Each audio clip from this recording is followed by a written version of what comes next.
What's up, guys? Welcome back to Tractor City. I'm Ashton Pierce. Today I have MT-1 series with the LB1107 backhoe, and what we're going to do is I'm going to show you how to take the backhoe off. Starting out, before I actually start it up, I'm just going to kind of point out what's going on here. Essentially, the backhoe is going to be hooked up by just two pins. Here's pin 1, and then on the opposite side there's another pin just like it, same idea. And then down here, actually, you can kind of see this circle. That circle is a welded in round, kind of like this pin actually. And the tractor has a cradle on it, so that's going to cradle into it. It sits on the cradle, and then you line it up here. You just slide the pin in. That's what's going to lock it in place. That's literally what's holding the backhoe on. And then the tractor itself, when you purchase the backhoe, if you notice this big plate right here, that's the subframe that we attach to the tractor, and it goes down into the frame and goes up to the front of the tractor. So this is the main subframe that's attached now, and it stays on the tractor forever once you buy the backhoe. And then this is the part where the backhoe hooks up. So what I'm going to do is I'm going to pull these pins out, drop the backhoe, and then you obviously have hydraulic lines. We got to disconnect these as well, and I'm going to kind of show you how that runs. If you purchase the backhoe, this little line here, kind of like a pigtail, and it stops right here at the quick coupler. This line we add on for you. You don't need any remotes for it. It's all plumbed into the tractor. So this line gets added on, and then you're going to notice this other line here and this line here going into the tractor as well. These are going to be the power to your tractor, and then we got two dump tanks. So essentially what's going to happen is when I disconnect this, the tractor needs to run on its own. So this line is going to plug back into the tractor, and what we're doing is just kind of completing the loop. So right now the fluid's coming from the tractor, going through these lines, and then going back into the tractor. So as soon as we disconnect it, we'll make sure this line is plugged into this power side, pushing the fluid back through, back into the tractor. So that's going to be how it works. In order to get the pins out, we're going to use the bucket, and we're going to use these downriggers to get it out. And then you're going to notice when I'm pulling it out, the only other thing is with this model, the backhoe's going to have a little bit of a slant because it doesn't come out straight up. This backhoe has to have a little bit of a lean to it to get that angle, just so it's not catching these bolts down here. So I'm going to start it up right now, and I'm going to show it in live. Let's see.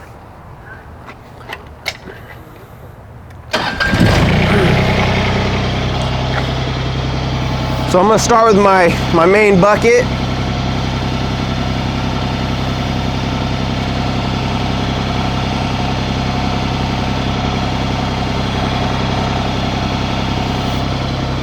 Main bucket's going to give me that pivot so I can get this pin out.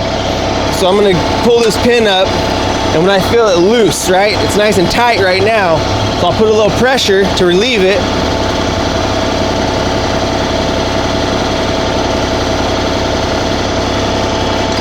Loosen it up, slide that pin out, and then this pin has a little holding hole up here for you so you can store it. And now I'm going to do the same thing on the other side. Pin number 2.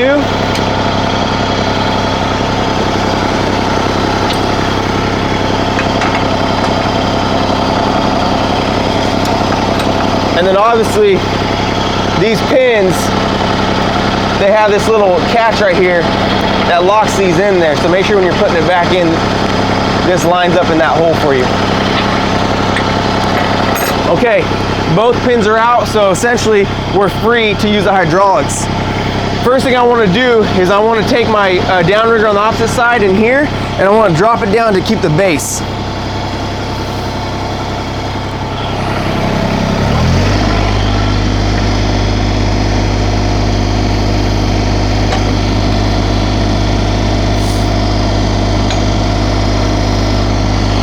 Now I've got my base like a 3-point stance. I'm going to start pivoting the main boom to get that tilt to bring that top pin out of the lineup of the hole.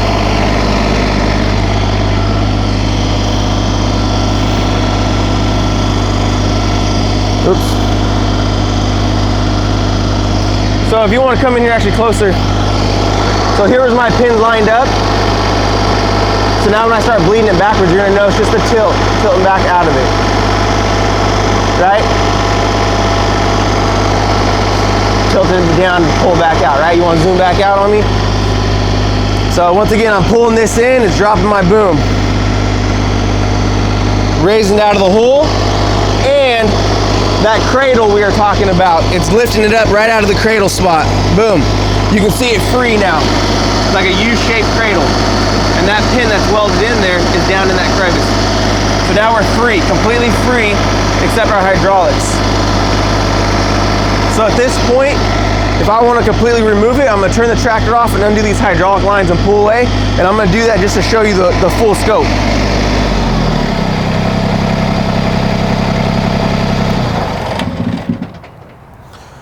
So back to the hydraulics. I've got one here, and they all have quick connectors on them. So you just pull the coupler back and it'll slide out. Caps to keep it clean. Another one right here. Same idea. So this one you're gonna notice is that short one. That's our pigtail. We're gonna reuse that right now.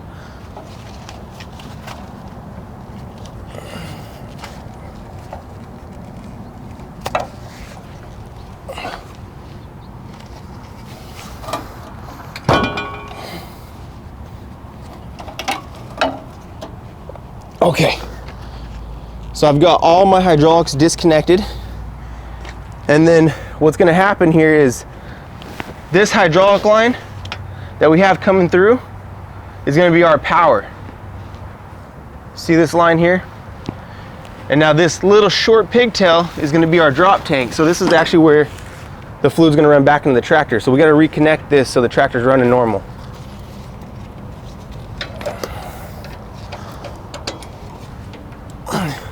Connected.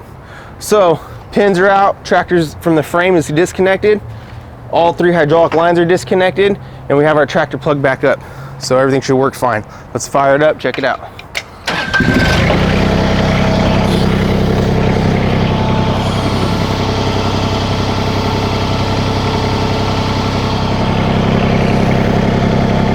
I've got loader,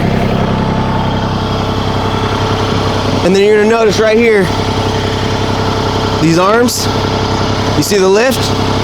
We got 3-point control power. So we're rehooked back up, everything's running good. So that's gonna be your backhoe disconnect.